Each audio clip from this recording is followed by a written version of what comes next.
यूं तो महिला वोटर्स की ताकत का अंदाजा सभी राजनीतिक दलों को है, इसीलिए वो अपने चुनावों में महंगाई, सिलेंडर और तमाम तरह की योजनाएं महिलाओं के लिए लेकर आते हैं। कभी किसी सरकारी परिवहन सेवा में उन्हें मुफ्त यात्रा करवाना हो, किसी तरह की स्कॉलरशिप देना हो, महिला छात्रों को लेकर कई तरह की योजनाओं को लेकर आना हो।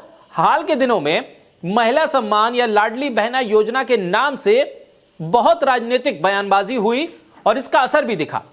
मध्य प्रदेश में तो बीजेपी लाडली बहना योजना के सहारे जीतकर सत्ता में आ गई, इसको मीडिया भी कह रहा है और बीजेपी कह रही है। और लाडली बहना योजना मध्य प्रदेश में लाने वाले शिवराज सिंह चौहान भी ये कहते नजर आए। पंजाब सरकार की पोस्ट मैट्रिक स्कॉलरशिप योजना 245 करोड़ रुपए आवंटित ताकि अनुसूचित जाति के विद्यार्थियों को मिले उच्च शिक्षा। अगर मुझे ये स्कॉलरशिप ना मिलती तो शायद मैं अपनी पढ़ाई जारी न रख पाती। 2,31,000 विद्यार्थी पंजीकृत, 92 करोड़ की रकम दी जा चुकी। मैं AI/ML हमेशा से पढ़ना चाहता था। अगर स्कॉलरशिप नहीं होती तो मैं कभी भी एडमिशन नहीं ले पाता इस कोर्स में। मुख्यमंत्री भगवंत सिंह मान की कोशिशों से पंजाब बन रहा है रंगला पंजाब। हालांकि मध्य प्रदेश के बाद महिलाओं के साथ सम्मान की बात करने वाली बीजेपी महाराष्ट्र में भी इसी योजना को लेकर आई। लाडली बहना स्कीम के तहत चुनाव में बीजेपी को, गठबंधन को फायदा हुआ। लेकिन अब जब चुनाव दिल्ली में है तो लगा यह था कि बीजेपी मध्य प्रदेश और महाराष्ट्र की तर्ज पर दिल्ली में भी कोई लाडली बहना योजना लेकर आएगी, उसका दावा करेगी, उसका वादा करेगी, उसको लेकर स्कीम सामने रखेगी। लेकिन हुआ कुछ उलट। बीजेपी जो लाडली बहना स्कीम को कई बार लागू कर चुकी है, उसका फायदा ले चुकी है, वो पीछे रह गई। इसके उलट आम आदमी पार्टी ने महिलाओं के सम्मान की योजना लाने का वादा करते हुए 2100 रुपए प्रतिमाह देने का वादा कर दिया और इसका असर जमीन पर दिखने लगा। रजिस्ट्रेशन के लिए हजारों की तादाद में महिलाओं की भीड़ उमड़ने लगी और लगने लगा कि यह टर्निंग पॉइंट है दिल्ली चुनाव का और इसने पूरी जमीनी हकीकत को बदल कर रख दिया है। आम आदमी पार्टी की तरफ एक मैंडेट जाता हुआ दिखा। लगे हाथों कांग्रेस ने भी महिलाओं को लेकर 2,500 रुपए देने का वादा करते हुए इस स्कीम को लॉन्च किया। लेकिन बीजेपी जो लाडली बहना योजना, बेटी बचाओ बेटी पढ़ाओ का नारा देती रही, वो इस पर चुप रही और चुप्पी ऐसी रही कि खामोशी हर तरफ रही। वो महिला सम्मान योजना पर दी जाने वाली राशि पर ही सवाल उठाने लगी। अब सवाल उठा कि क्या बीजेपी महिलाओं के प्रति जो सम्मान विपक्षी पार्टियां देने का दावा कर रही हैं या वादा कर रही हैं, उसके खिलाफ है। तो बीजेपी के नेताओं के बयान तो यही बता रहे हैं कि बीजेपी दिल्ली में महिला सम्मान नहीं बल्कि महिला असम्मान के साथ खड़ी है। रमेश विदुड़ी ने कभी प्रियंका गांधी को लेकर बयान दिया और कभी दिल्ली के मुख्यमंत्री को टारगेट किया।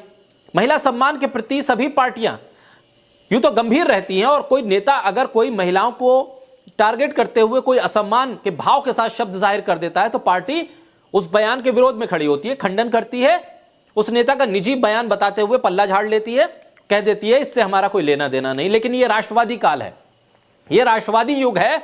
इसमें तो यह न्यूनतम जो रस्म थी ना पल्ला झाड़ लेने की, उस बयान का खंडन करने की, उसको भी तिलांजलि दे दी गई है, उसकी चिता में भी आग लगा दी गई है।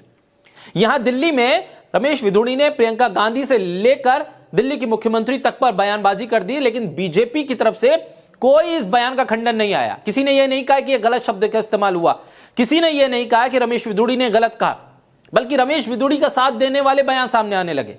महिलाओं को लेकर अमर्यादित बयान देने वाले विदुड़ी पीएम मोदी के साथ मंच पर दिखे, लेकिन महिला सम्मान की बात करने वाली बीजेपी या पीएम मोदी जो बेटी बचाओ बेटी पढ़ाओ का नारा देते हैं, एक बार भी रमेश विदुड़ी के बयान पर ना तो दुख जताया ना पल्ला झाड़ा। मानो दिल्ली की महिलाएं बीजेपी के लिए कोई अहमियत नहीं रखती हैं। दिल्ली में महिला सुरक्षा से लेकर महिला सम्मान तक पर बीजेपी अब घिर गई है। बीजेपी के प्रत्याशी रमेश विदुड़ी की भाषा देखिए। भाजपा का महिला सम्मान क्या यही है? क्या ऐसे नेताओं के साथ हाथ में हाथ मिलाकर बीजेपी और बीजेपी का आला कमान चलेगा? क्या ऐसे नेताओं को जिताकर दिल्ली की महिलाएं अपने आप को सम्मानित या सुरक्षित महसूस कर पाएंगी? दिल्ली की मुख्यमंत्री आतिशी रो रही हैं रमेश विदुड़ी के बयानबाजी पर। प्रियंका गांधी को लेकर जो बयान दिया वो कितना अमर्यादित है ये सबको पता है। क्या यही है बीजेपी का महिला सम्मान? चुनाव और राजनीति की वजह से एक महिला के ऊपर इस तरह की बयानबाजी, रमेश विदुड़ी के बयान ने वास्तव में एक बड़ा विवाद खड़ा कर दिया है। उन्होंने कहा था कि कालका जी की सड़कों को प्रियंका गांधी के गाल जैसा बना देंगे। महिलाओं के प्रति यह सम्मान या सम्मान की कमी साफ तौर पर झलकती है इस बयान में। इसके अलावा दिल्ली की मुख्यमंत्री को टारगेट करना, अभद्र भाषा का इस्तेमाल करना, ये तमाम बयान निंदनीय है। लेकिन बीजेपी अपने मुंह से इन बयानों की निंदा करती हुई कहीं दिख नहीं रही है। साफ है, एक तरफ महिला सम्मान योजना है जो आम आदमी पार्टी या कांग्रेस लेकर भी आ रही है, तो दूसरी तरफ बीजेपी इस महिला सम्मान के मुद्दे पर खामोश है। उल्टा उसके नेता महिलाओं का असम्मान करते हुए जरूर दिखाई दे रहे हैं।